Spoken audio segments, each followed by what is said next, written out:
ఈరోజైతే అస్సలు బాగాలేదండి. ఫుల్ కోల్డ్ అయిపోయి గొంతైతే పట్టేసింది నాకు, మా చిన్నకి. అందుకే నేను ఎల్లిపాయ కారంతో తాలింపు చేస్తున్నానండి. దానికోసం ఆయిల్ తీసుకొని మన పోపు దినుసులు అన్నీ వేసుకోవాలండి. మినపప్పు, శనగపప్పు, కొద్దిగా చెక్క వేసుకోవాలి. ఇందులో లవంగాలు, ఒక 2 ఇలాచీలు, ఎండుమిర్చి, అలాగే కొద్దిగా ఆవాలు, ఉప్పు వేసుకొని ఫస్ట్ వాటిని కొద్దిగా కరివేపాకు వేసుకొని ఫ్రై చేసుకోవాలండి. తర్వాత ఎల్లిపాయలు, కారం, జీలకర్రతో దంచుకున్న ఆ పేస్ట్‌ని కూడా అందులో వేసి ఆయిల్‌లో మంచిగా మగ్గనివ్వాలండి. తర్వాత వండుకున్న వేడి వేడి అన్నాన్ని అందులో వేసేసుకోవాలి. ఈ వెదర్‌కి అయితే కొంచెం ఎల్లిపాయ కారంతో తాలింపు చేసుకొని తింటే గొంతైతే చాలా సెట్ అవుతదండి.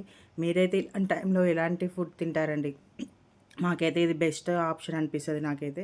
ఏముందండి, సింపుల్‌గా ఎల్లిపాయ కారం నార్మల్‌గా తినలేరు. ఇలా తాలింపు చేసుకుంటే పిల్లలు కూడా తెలియకుండా తింటారు. కాకపోతే కొంచెం ఘాటు ఉంటే పిల్లలకి మాత్రం కొంచెం నెయ్యేసి పెట్టాలండి. మేమైతే ఇట్లా ఈ పూటైతే కొద్దిగా కవర్ చేసి పెట్టేసిన. ఈ విధంగా మేమైతే మాకు గొంతు నొప్పి తగ్గేటట్టు ఎల్లిపాయ తాలింపు అయితే చేసుకున్నామండి.